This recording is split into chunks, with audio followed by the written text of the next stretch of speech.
បងប្អូនមកបែបពោតប្រាំងមានថាប្រចោច្រើនណាខ្ញុំកាពះពវៀនរ៉ាំរ៉ៃលេបថ្នាំប្រហែលជាមួយឆ្នាំហើយដូរពេទ្យរហូតលលាកាពះហ៎លាកាពះយូរខ្ញុំលេបថ្នាំរហូតលេបឡើងឈឺត្រង់នោមហើយទៅខ្ញុំលើតាមបណ្ដាញសង្គម Facebook ឬ YouTube ចឹងណាហូបទឹកពោតប្រាំងណាអាចជាកាពះពវៀនតាពេលខ្ញុំសាកដាំពោតប្រាំងនេះហើយយកមកត្រាំផឹកដាក់ជាទឹកចឹងណាខ្ញុំញ៉ាំប្រហែលជាមួយអាទិត្យទេបងប្អូនមានអារម្មណ៍ថាវាជាស្រាក់ហ្មងវា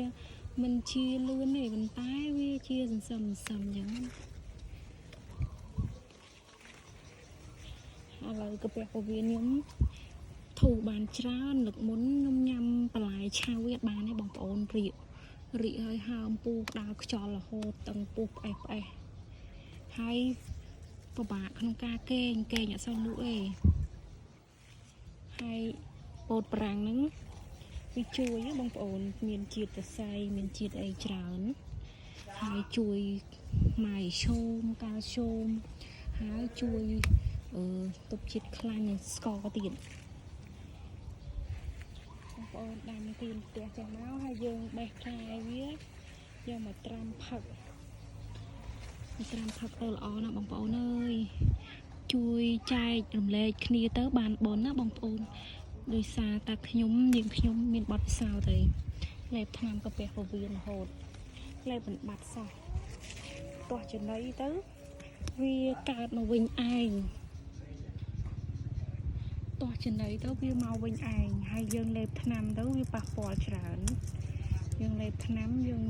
គ្រាន់កាពះពវៀនតែយើងឈឺអីផ្សេងហ្នឹងទៅ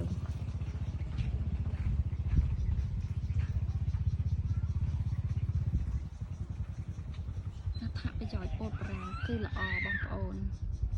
ហើយនេះបន្លែធម្មជាតិនេះខ្ញុំដាំណាបងប្អូនស្ពៃនេះយើងដាក់តែជីអាចកយឺសបើងកាមអីទេដាំហូបធម្មជាតិខ្ញុំកាពះពវៀនពេលដែលខ្ញុំទៅទិញបន្លែពីផ្សារណាសក់អីហ្នឹងរៀកហូបឲ្យរៀក